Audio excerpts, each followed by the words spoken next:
ମାନଙ୍କ ଘରେ ବୃନ୍ଦାବତୀ ତୁଳସୀ ମାଙ୍କୁ ପୂଜା କରୁ।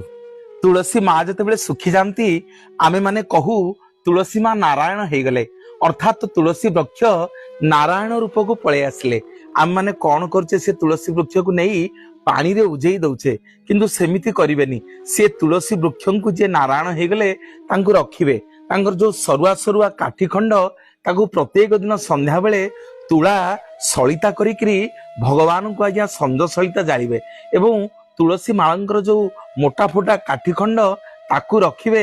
ଯଦି ଚାହିଁବେ ଆପଣ ମାନେ ମାଳ କରିକି ପିନ୍ଧି ପାରିବେ, ନାଇଁ ନଚେତ ପ୍ରତ୍ୟେକ ଦିନ ଭଗବାନଙ୍କୁ ଯେତେବେଳେ ଆପଣ ଚନ୍ଦନ ଘୋରିକି ଦଉଛନ୍ତି, ସେ ତୁଳସୀ କାଠ ମିଶେଇକିରି ଚନ୍ଦନ ମିଶେଇକିରି ଭଗବାନଙ୍କୁ ଦେବେ ଏବଂ ଆପଣ ମାନେ ମଧ୍ୟ ପ୍ରତ୍ୟେକ ଦିନ ସେ ନାରାୟଣ ହେଇଥିବା ତୁଳସୀଙ୍କର କାଠିରେ ଚନ୍ଦନ ଘୋରିକି ଯଦି ପ୍ରତ୍ୟେକ ଦିନ ଲଗେଇବେ, ଜଗନ୍ନାଥ ଆଜ୍ଞା ସମସ୍ତ ରିଷ୍ଟ ଖଣ୍ଡନ କରିବେ, ସମସ୍ତ